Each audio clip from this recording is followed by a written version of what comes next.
The wind howled like a banshee across the rocky shores of Rock Harbour on Isle Royale National Park. My tiny kayak bobbed precariously in the choppy waves, the spray stinging my face. It was foolish, I knew it, setting out solo in such weather. But the allure of a secluded campsite at Blake Point, rumoured to be untouched by tourists, was too much to resist. Reaching the rocky beach, I hauled my kayak ashore, my heart hammering against my ribs from exertion and unease. The towering pines cast long, menacing shadows across the uneven terrain, the silence broken only by the relentless wind. As I set up camp, struggling against the wind whipping at the tent poles, a voice startled me. "Seems like you could use a hand there." I turned to see a tall man with a weathered face and piercing blue eyes.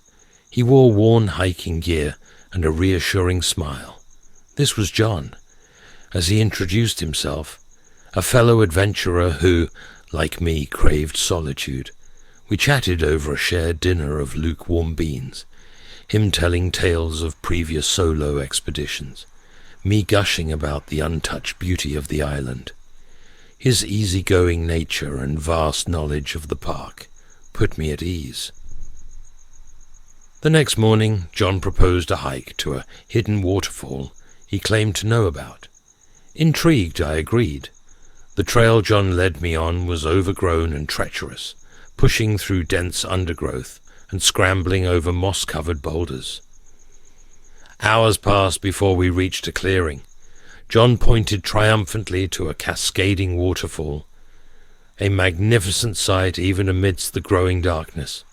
However, a flicker of something in his eyes sent a shiver down my spine. It was a coldness, a predator's glint. As dusk settled, John suggested we stay near the waterfall rather than camp back at Blake Point.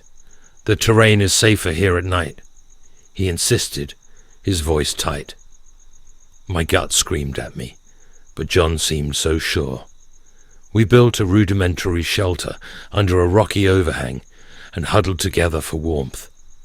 I couldn't shake the feeling of being watched, every rustle of leaves, every snap of a twig, making me jump. Just past midnight I awoke to John rummaging through my backpack. "What are you doing?" I hissed, adrenaline flooding my system. He froze, a wicked grin splitting his face. "Survival of the fittest," he said, his voice raspy. "This island needs fewer people, and you seem like an excess." Terror choked me. John, the friendly companion, was a predator, someone who lured unsuspecting campers to this secluded spot. He lunged for me, his grip surprisingly strong. I fought back, kicking and clawing, desperation fueling my strength.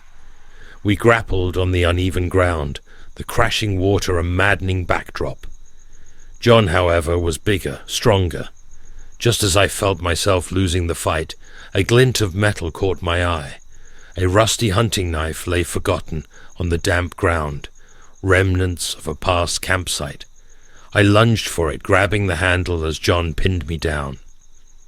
The struggle continued, the knife slipping precariously in my sweaty grip. Suddenly, a sharp crack echoed through the night. John screamed, his grip loosening. He rolled away, clutching his leg at an unnatural angle. A fallen branch, dislodged by our struggle, had slammed into his shin. Pain contorted his face, a stark contrast to the predatory glint of moments ago. With renewed strength, I scrambled to my feet, the knife clutched tight. John, cradling his injured leg, lunged again. But this time I was ready. I brought the knife up in a desperate block, the tip glinting in the moonlight. We locked eyes, a silent battle of wills.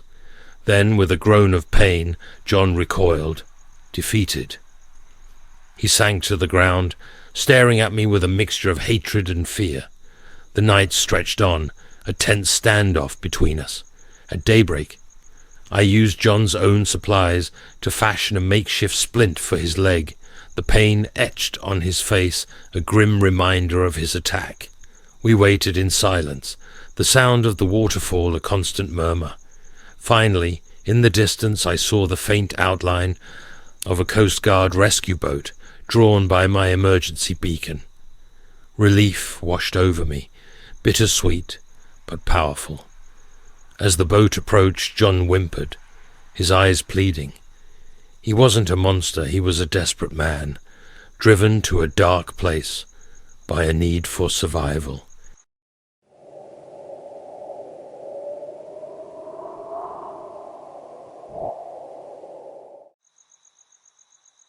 The crisp autumn air of Shenandoah National Park invigorated my lungs as I hiked the old Ragfire Road. The vibrant foliage painted the landscape in hues of red, orange, and gold, a stunning backdrop for my solo adventure. Reaching the summit of Old Rag Mountain, I took in the breathtaking panorama, a feeling of peace settling over me. Little did I know, this tranquility was about to be shattered. As I descended the mountain, the day waning, I encountered a young woman, Sarah, struggling with a broken shoelace. Her backpack lay open, spilling supplies onto the rocky trail. I stopped to help, offering tools and a friendly smile. Sarah, with her messy blonde hair and tired eyes, expressed relief. We decided to camp together for the night, sharing stories and snacks by the flickering light of my headlamp. Her vulnerability and appreciation for my help made me feel strangely protective. The following morning, Sarah suggested a detour off the marked trail to a secluded waterfall she claimed to know. Intrigued and eager to explore, I readily agreed. The path narrowed, leading us through a dense forest, shrouded in an unsettling quiet. Doubt flickered within me, but Sarah pressed onward, her confidence unwavering. Hours passed, and the promised waterfall remained elusive. When I expressed concern, Sarah dismissed it with a nonchalant shrug. The air grew thick with tension, the playful banter of the night before replaced by an uncomfortable silence. The forest seemed to press in on us, the sunlight barely penetrating the thick canopy. Just as twilight painted the sky in ominous shades of grey, Sarah stopped abruptly. "There it is," she said, pointing towards a cluster of jagged rocks. Confusion washed over me. It wasn't a waterfall. It was a dead end. Panic welled up as Sarah turned towards me, her smile no longer friendly, but predatory. "Sorry," she said, her voice devoid of warmth. This hike wasn't for the scenery. My mind raced. Sarah wasn't lost. She had lured me here. My backpack, with my phone and emergency beacon, lay a considerable distance back on the marked trail. Fear pulsed through my veins, but I refused to be a victim. I squared my shoulders, channeling every ounce of courage I possessed.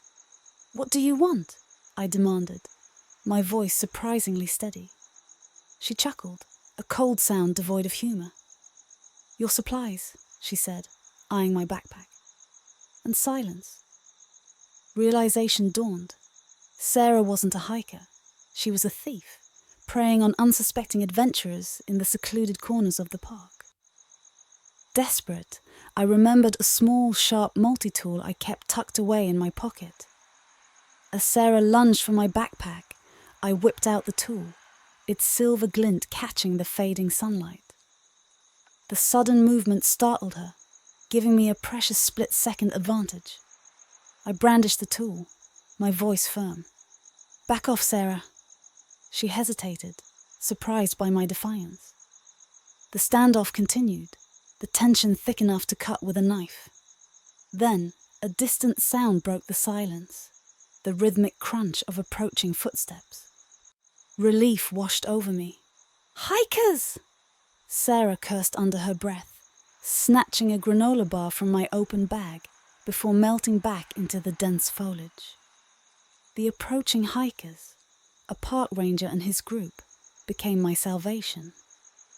As they approached, I explained the situation, adrenaline still coursing through me.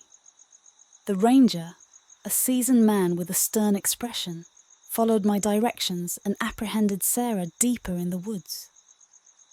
Exhausted but safe, I joined the rangers group, the camaraderie and the shared experience erasing the terror of the encounter. The beauty of the park, once marred by fear, now held a new meaning. A reminder of overcoming a dark moment and the unexpected kindness of strangers.